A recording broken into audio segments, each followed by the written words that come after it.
Dans la vidéo précédente, on a vu pourquoi l'hypnose est l'outil le plus adapté, le plus cohérent pour traiter l'addiction au sucre et au grignotage. Vous avez cité pas mal de petites études scientifiques sur le sujet. Et je vous invite du coup à aller voir les vidéos précédentes si c'est pas déjà fait. On a vu notamment que l'hypnose, c'est pas de la magie, c'est vraiment de la science. Ça a été étudié. Et on a commencé à débunker un petit peu certaines croyances populaires qu'on entend encore parfois malheureusement. Comme je vous avais dit, aujourd'hui, on va aller un petit peu plus dans le détail. L'idée là, ça va être vraiment d'éliminer les doutes et d'être encore plus précis. Et pour ça, du coup, on va voir ce que l'hypnose fait sur chacun des mécanismes dont on a parlé jusqu'à maintenant en ce qui concerne l'addiction au sucre et au grignotage. Et on a parlé de beaucoup de mécanismes au fur et à mesure des vidéos. Juste avant de rentrer dans la vidéo en elle-même, je me présente en 2 mots. Donc je m'appelle Balthazar, je suis hypnothérapeute et je suis avant tout un ancien addict au sucre. C'est pour ça que je connais très bien de l'intérieur ce sentiment de perte de contrôle de soi qui caractérise l'addiction et que je sais du coup ce que ça engendre en termes de mal-être psychologique, de culpabilité, de baisse d'estime de soi par la suite. Je sais tout ça parce que je l'ai vécu personnellement à une époque de ma vie. C'est aussi pour ces raisons-là que ma mission maintenant c'est de vous accompagner, de vous aider à vous débarrasser pour de bon de cette addiction au sucre et au grignotage. Comme je l'ai fait pour des dizaines et des dizaines de clients en accompagnement individuel. Si vous voulez qu'on regarde ensemble votre situation spécifique, vous pouvez réserver un diagnostic de 45 minutes avec moi au téléphone. C'est gratuit et sans engagement. Et je vous mets le lien juste en dessous. Premier mécanisme, désancrer l'association automatique entre stress et sucre. Et on a vu notamment dans les premières vidéos comment cette association, elle se faisait. On a un système entre stress, sucre et soulagement qui se construit comme ça sur des dizaines, voire des centaines, voire parfois des milliers de répétitions au fur et à mesure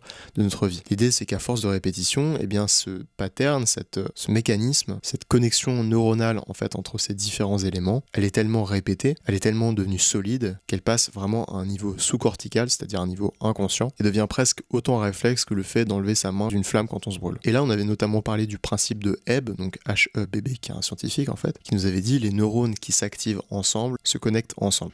C'est ce qui explique un petit peu la formation d'une habitude. Au début, c'est un petit peu un effort, et puis après, ça devient un réflexe.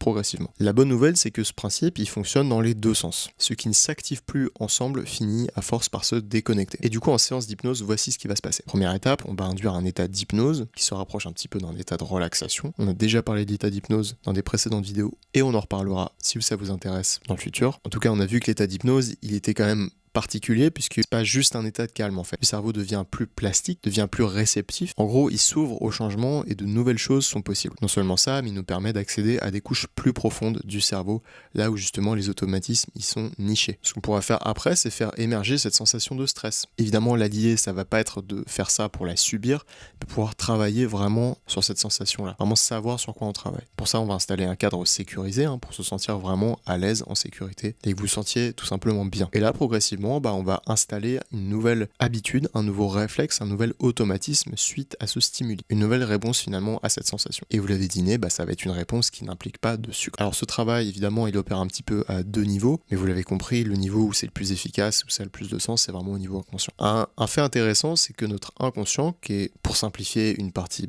profonde de nous, qui gère des choses auxquelles on n'a pas forcément accès de manière ordinaire, cette partie-là de nous, ne fait pas franchement la différence entre un événement réel et un événement imaginaire. Quand vous vivez quelque chose dans le monde réel, entre guillemets, elle accumule des signaux X et Y, des stimuli visuels, des stimuli corporels, c'est-à-dire kinesthésiques. En fait, quand vous imaginez quelque chose, c'est presque autant réel pour votre cerveau. Ça, c'est des études aussi qui le montrent. Ça signifie que répéter mentalement, en fait, des patterns, c'est comme si vous répétiez mentalement ces patterns dans la vraie vie. On est en train de mettre en place, d'activer un nouveau système, un nouveau circuit neurologique en imagination, sous hypnose. Et c'est pas juste de l'imagination, finalement, c'est imagination plus hypnose égale accélération, égale mise en place encore plus profonde. Et ça, c'est une des raisons qui fait que l'hypnose, c'est particulièrement efficace en fait, pour mettre en place de nouvelles habitudes, pour mettre en place de nouveaux automatismes. On peut retenir en gros qu'une répétition sous état hypnotique équivaut à plusieurs répétitions en état normal. C'est une sorte d'accélérateur du changement finalement. Donc après un travail suffisant, pas en une séance, parce qu'on a dit que l'hypnose c'était pas de la magie non plus, ça prenait un petit peu de temps, surtout dans des cas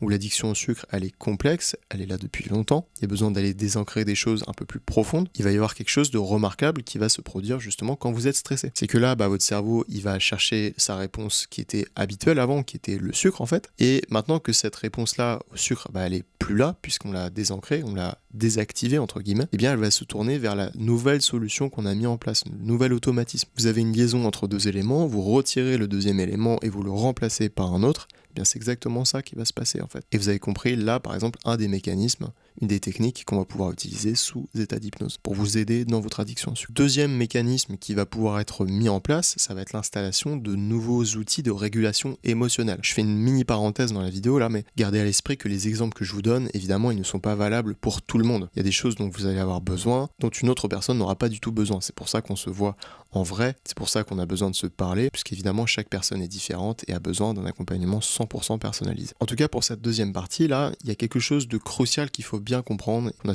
peut-être tous remarqué en étant un petit peu attentif. C'est que supprimer une mauvaise habitude sans la remplacer par quelque chose qui marche vraiment à la place, eh bien c'est foncer droit dans le mur. Je m'explique. Vous avez par exemple envie d'arrêter le sucre et les grignotages et vous vous dites je vais supprimer cette habitude de ma vie. Mais si vous ne la remplacez pas par quelque chose de plus sain et qui joue le même rôle émotionnel, qui répond aux besoins émotionnels de base qui avait provoqué cette envie de sucre ou de grignotage, eh bien effectivement vous allez droit dans le mur puisque vous créez une sensation de vide et il faut bien savoir que le cerveau il a horreur du vide. C'est pour ça que ces tentatives en fait de suppression sans remplacement, eh bien elles ne fonctionnent jamais. À plus forte raison encore quand votre cerveau il avait l'habitude de justement cet élément là comme régulation émotionnelle. Et ça si ça vous parle pas, je vous invite à aller voir les précédentes vidéos sur la régulation émotionnelle et les besoins émotionnels derrière les envies de sucre parce que c'est très important de comprendre cet aspect-là. Imaginons que ce qui provoque ces envies de sucre, c'est la solitude, par exemple, à des moments X ou Y.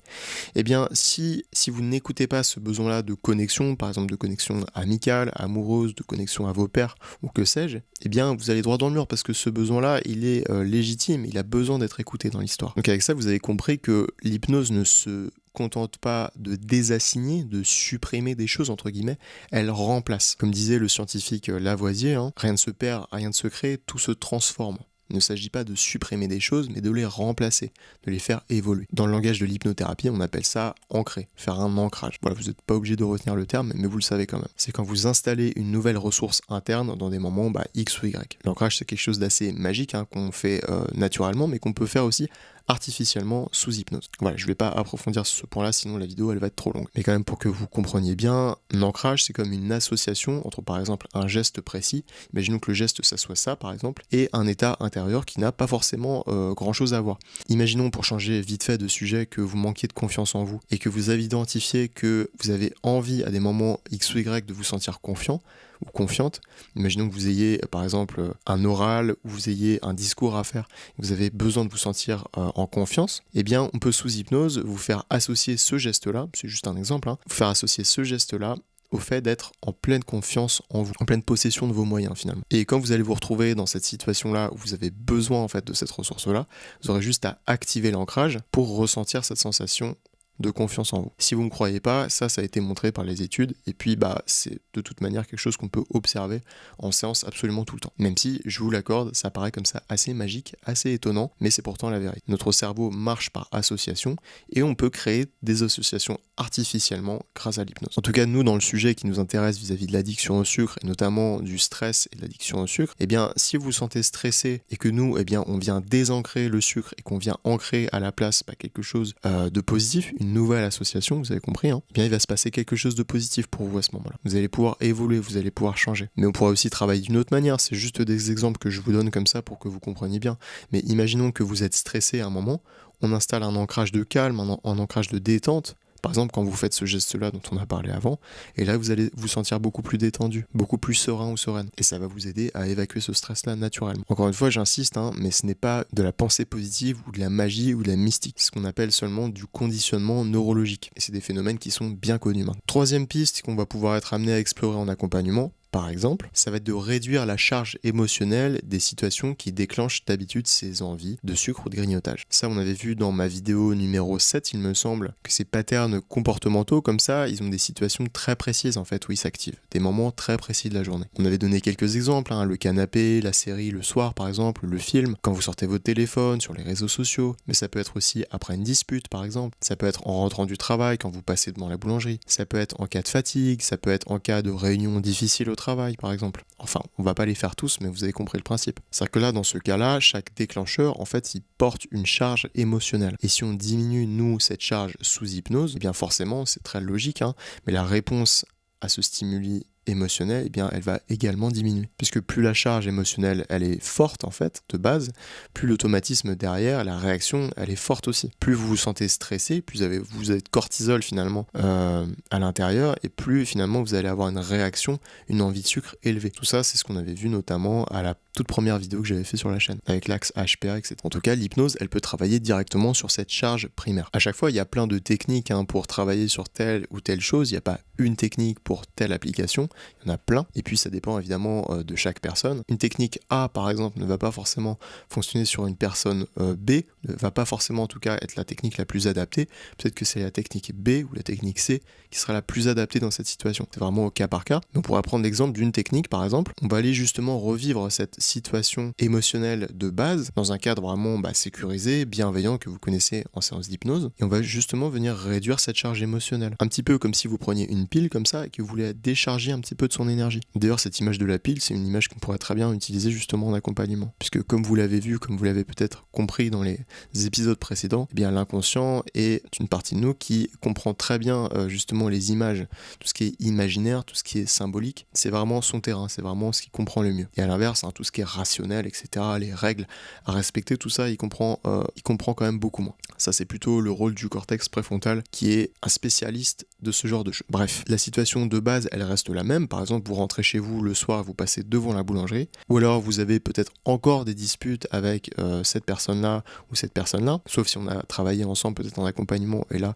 ça c'est un autre sujet, mais peut-être que ça améliorera les choses. Enfin bref. Mais la charge émotionnelle liée à cette situation ou cette situation, eh bien, elle va évoluer, elle va diminuer. Et quand le signal de déclenchement, il s'affaiblit, vous avez compris, l'automatisme, c'est un petit peu comme s'il n'avait plus assez d'énergie pour s'activer. Un petit peu comme certains systèmes électriques, vous leur donnez pas assez d'énergie, pas assez d'électricité, et bien ils vont juste pas s'allumer. Et concrètement, dans les exemples qui nous intéressent, eh bien vous allez peut-être rentrer chez vous le soir, et alors qu'avant vous aviez le réflexe de tout de suite aller prendre ce paquet de bonbons ou ce paquet de gâteaux ou de manger des chips devant la télévision, vous n'y penserez peut-être même plus, parce que tout simplement on aura diminué la charge émotionnelle de base, et l'automatisme ne s'activera plus. Et puisqu'il ne s'activera plus, eh bien à moyen terme ou à long terme, eh bien il disparaîtra totalement. Là vous comprenez, j'espère pourquoi, vous n'aurez pas besoin de résister dans l'histoire. La résistance, on en a déjà parlé dans plein d'autres vidéos, ce n'est pas quelque chose qu'on utilise vraiment en hypnose en fait. Vous n'avez pas besoin de vous forcer, de faire encore une fois la guerre contre vous-même ou de résister davantage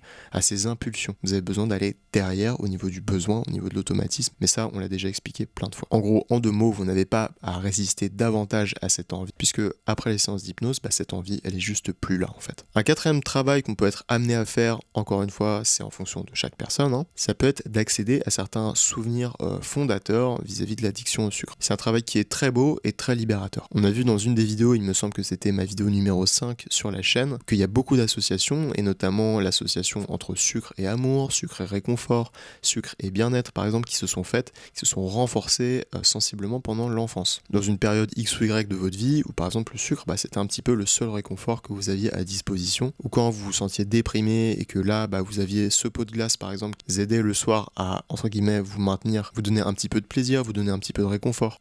Au collège ou au lycée, ou même peut-être parfois après au travail ou à la fac, eh bien vous vous sentiez mal, vous aviez besoin de vous réconforter, eh bien peut-être que vous passiez dans un certain magasin ou une boulangerie ou un truc X ou Y où vous alliez chercher quelque chose de sucré pour vous réconforter. Moi je vous parle de ça, je connais très très très bien ça parce que c'était mon cas à l'époque et ça a commencé assez tôt, au collège notamment.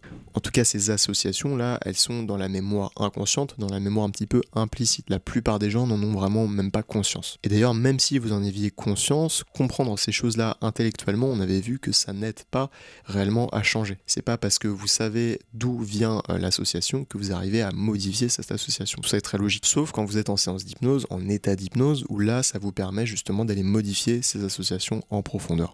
On en avait déjà parlé dans les autres vidéos. Ça se fait pas de manière spectaculaire, on n'est pas dans un spectacle, dans un show d'hypnose. D'ailleurs, moi je déteste ce genre de choses. Non, là on est vraiment dans une thérapie, dans un rapport qui est doux, qui est bienveillant et qui prend vraiment le temps dont vous avez besoin en fait pour vous sentir bien, pour vous sentir écouté et pour prendre le temps d'aller justement défaire ces associations à votre rythme, là où elles logent vraiment. Une dernière chose, c'est important de comprendre que votre inconscient aujourd'hui, il ne maintient pas ses automatismes, ses mauvaises habitudes entre guillemets, par malveillance. Au contraire, il les maintient parce qu'il pense sincèrement qu'il vous protège en faisant ça. Il les maintient parce que ces mécanismes, ils ont fonctionné pour vous servir en fait jusqu'à maintenant. Et ils ont plutôt bien fonctionné s'ils sont encore là. C'était finalement un petit peu la meilleure stratégie qui était disponible à un moment X ou Y, et cette stratégie, à force de répétition, elle s'est ancrée, elle n'a pas forcément été remise en question par la suite. C'est pour ça que c'est important d'avoir de la compassion et de la bienveillance envers vous-même, et de pas vous fouetter, de pas vous dire de toute façon je suis nul, ou je sais pas ce qui me passe par la tête, etc., de vous dire des méchancetés, parce que de toute manière, ça sert à rien, et en plus, c'est pas agréable. Et sous hypnose, si on est amené à travailler ensemble en accompagnement, vous allez voir que vous allez même être amené à vous remercier vous-même en fait pour ces services rendus entre guillemets. Vous allez remercier ces parties de vous pour vous avoir entre guillemets aidé pendant tout ce temps. Parce que ces parties de vous, elles sont bienveillantes en fait envers vous-même. Tout ça, c'est des stratégies de survie encore une fois. Cinquième mécanisme qu'on peut être amené à travailler ensemble si ça vous convient et si c'est adapté à votre cas, c'est d'élargir cette fenêtre de tolérance à l'inconfort. Et il me semble qu'on avait terminé la vidéo numéro 6 sur ce point-là. On avait dit que dans notre société, on avait une très faible tolérance à l'inconfort, à tout niveau d'ailleurs, et que dès qu'on avait un truc un petit peu inconfortable, on allait essayer de le combler via un moyen technologique ou un moyen chimique, entre guillemets, via le sucre par exemple. Vous vous sentez mal, vous vous sentez triste, vous avez besoin par exemple de reconnaissance, vous vous sentez stressé, peu importe en fait la cause, le sucre va être là pour répondre à ce besoin-là en 30 secondes ou moins. C'est assez imbattable finalement tant que cet inconfort-là, on ne travaille pas dessus et qui reste un petit peu insupportable. Peut-être que vous allez me dire que vous n'avez pas envie de souffrir davantage et vous avez tout à fait raison. La solution, ça va pas être de souffrir davantage, on s'est bien compris. Ça va être simplement d'élargir un petit peu la fenêtre de ce qui est supportable. C'est un phénomène qui s'est fait un petit peu naturellement, le fait que vous soyez de moins en moins à l'aise à faire des choses. En fait, on peut agrandir cette fenêtre aussi artificiellement. On peut réapprendre que il y a des émotions qui sont parfois un petit peu difficiles qu'on peut supporter finalement, qu'on peut traverser très bien. Et on a des outils pour ça, pour vous aider à traverser certaines émotions avec plus de sérénité. Vous apprendre à capter vraiment de l'intérieur que ces émotions-là, c'est pas forcément des urgences, qu'elles sont traversables. On peut être amené par exemple à, dans des situations X ou Y, sous hypnose, dans un accompagnement encore une fois, sécurisé dans un cadre vraiment bienveillant, à vous exposer à des niveaux par exemple d'inconfort un petit peu croissant, pour vous apprendre, pour vous outiller de l'intérieur. Ça va se faire à votre rythme, évidemment, ne vous inquiétez pas, mais pour vous apprendre à vous saisir, à vous équiper pour traverser ces moments avec plus de sérénité. Il y a un terme pour ça en psychologie, ça s'appelle la diffusion cognitive. Et c'est cette capacité finalement à observer une émotion sans en être tout à fait submergé. Des choses qu'on travaille aussi en méditation notamment, je sais que la méditation agit pas mal là-dessus, c'est apprendre à observer ces émotions de l'intérieur et sentir qu'on peut les laisser passer, qu'on peut les laisser nous traverser. Alors cette capacité, elle se développe pas en une seconde, ni en 1 heure, elle se développe séance après séance à votre rythme. Et elle va vous apprendre de l'intérieur, en fait, pas seulement raisonnablement, pas seulement mentalement, mais vraiment émotionnellement, que quand il y a une émotion qui arrive, vous pouvez l'accepter, vous pouvez la laisser vous traverser et vous pouvez la laisser après s'en aller. Et quand il y a ce travail qui se fait profondément, le sucre, lui, qui répondait en fait à cette émotion-là très rapidement, un petit peu en la traitant comme une urgence, cet automatisme-là, il va partir de lui-même en fait, puisqu'il y aura tout simplement plus besoin d'un pansement à ce moment-là. Et le bonus dans l'histoire, c'est que vous ressortez avec une gestion de vos émotions radicalement différente, plus fluide, plus libre. Vous n'avez plus besoin d'une béquille à ce moment-là pour bien vivre ces situations-là. Donc on a vu plusieurs mécanismes, maintenant voyons un petit peu qu'est-ce que ça donne en pratique. Là, l'idée de cette vidéo aussi, c'est de vous expliquer qu'un accompagnement en hypnose, c'est assez concret finalement. J'essaie de vous montrer un petit peu à quoi est-ce que ça peut ressembler concrètement dans la vraie vie. Il y a une des choses à comprendre que j'ai un petit peu évoqué tout à l'heure, c'est que c'est pas en une séance unique que tout va se régler. Vous avez compris si vous avez regardé toutes les autres vidéos finalement, parce que c'est souvent des mécanismes complexes, parce qu'on est des êtres humains, on est des êtres complexes. Et un problème, il n'est pas forcément simple ni monolithique, il peut être comme ça un petit peu tentaculaire entre guillemets. Il y a un conditionnement qui s'est construit comme ça sur des mois et des années, parfois il y a besoin de plus que 60 minutes pour le déconditionner. Un autre truc que je peux vous dire, c'est qu'en séance d'hypnose, ce n'est ni douloureux, ni dangereux, ni effrayant. À l'inverse de ces bonnes vieilles opérations chirurgicales dont parfois j'ai entendu des clientes me parler, qui pour moi me paraissent assez médiévales. Mais bon, ça c'est un autre sujet. Ce que je peux vous dire, c'est que la grande majorité, voire peut-être même la totalité des clients et clientes, décrivent les séances comme étant vraiment apaisantes, sécurisante. Alors ça veut pas dire que ça va pas être intense émotionnellement, mais vous allez traverser ces émotions avec sérénité, avec sécurité. J'insiste aussi sur un point, c'est que les changements, ils sont pas forcément spectaculaires dès la première séance. Souvent les changements, ils arrivent progressivement, et parfois même ils arrivent très rapidement, mais vous avez besoin d'un petit peu de temps pour les remarquer. Imaginons que vous ayez mal à l'épaule droite, là vous allez dormir le soir, etc., vous oubliez, le lendemain vous repartez au travail, vous apercevez pas forcément tout de suite que vous avez plus mal à l'épaule. Vous allez devoir vous rappeler que vous aviez mal à l'épaule avant, pour vous dire dire ah bah tiens, là j'ai plus mal à l'épaule, vous avez constaté le changement. C'est juste une image pour vous dire qu'en fait parfois on a besoin d'un petit peu de temps pour se rendre compte des changements, alors même que parfois ils se mettent en place très rapidement. Parfois l'addiction au sucre et au grignotage, elle se manifeste également par des petites situations, par des petites choses. Imaginons que vous ayez cette habitude par exemple de rentrer chez vous, vous poser devant la télé et d'habitude c'était ce paquet de gâteaux que vous alliez manger en entier. Et bien peut-être qu'après une des séances par exemple, on aura travaillé là-dessus, eh bien vous allez peut-être manger que la moitié du paquet ou même peut-être pas du tout. Et peut-être qu'à ce moment-là, vous allez même oublier que vous mangez des gâteaux avant. Enfin dans le sens où vous n'allez pas forcément prendre conscience tout de suite. C'est des petites choses comme ça, des petits ajustements qui mis bout à bout, eh bien changent vraiment la donne. Ça pourrait être une situation aussi où vous apercevez progressivement que quand vous êtes stressé, vous êtes plus attiré par le sucre. Contrairement à avant, par exemple. Quand vous sortez de réunion, quand vous sortez du travail, eh bien vous n'avez plus envie de sucre. Donc progressivement, vous sortez de cette lutte, de ce combat contre vous-même, et vous alignez avec vos objectifs. Dans tous les cas, ce qui compte vraiment, c'est pas que ça soit réglé en 60 minutes. En vrai, ce qui compte, c'est que les résultats ils soient durables et qu'ils tiennent sur le temps, sur la durée. Alors comme je vous avais dit dans la précédente vidéo, eh bien dans la vidéo suivante, on va parler de ce que l'hypnose ne fait pas. On va parler de ce que je vais jamais vous promettre, de ce que je vais jamais vous dire, et de ce que personne d'ailleurs ne devrait jamais vous promettre. Parce que je pense que c'est hyper important et c'est même sain d'être honnête en fait sur les limites d'un outil pour pouvoir mieux le comprendre, mieux savoir à quoi on a affaire et à quoi on n'a pas affaire. J'avais déjà rappelé plusieurs fois, mais l'hypnose c'est pas de la magie. De comprendre un petit peu les limites de cet outil aussi, ça vous permettra par la suite de prendre une décision plus éclairée. Dernier petit point en guise de conclusion, si vous voulez qu'on parle de votre situation au téléphone et qu'on fasse un petit peu le bilan de là où vous en êtes, de ce que vous avez envie de faire et qu'on voit si mon accompagnement il est adapté à votre situation ou s'il n'est pas adapté à votre situation, je vous laisse le lien juste en dessous. Il y a des créneaux en fait avec moi au téléphone, ça dure 45 minutes, c'est gratuit et c'est sans engagement et ça nous permettra à tous les deux d'y voir plus clair sur votre situation. Je vous souhaite une très bonne journée, je vous dis à très vite.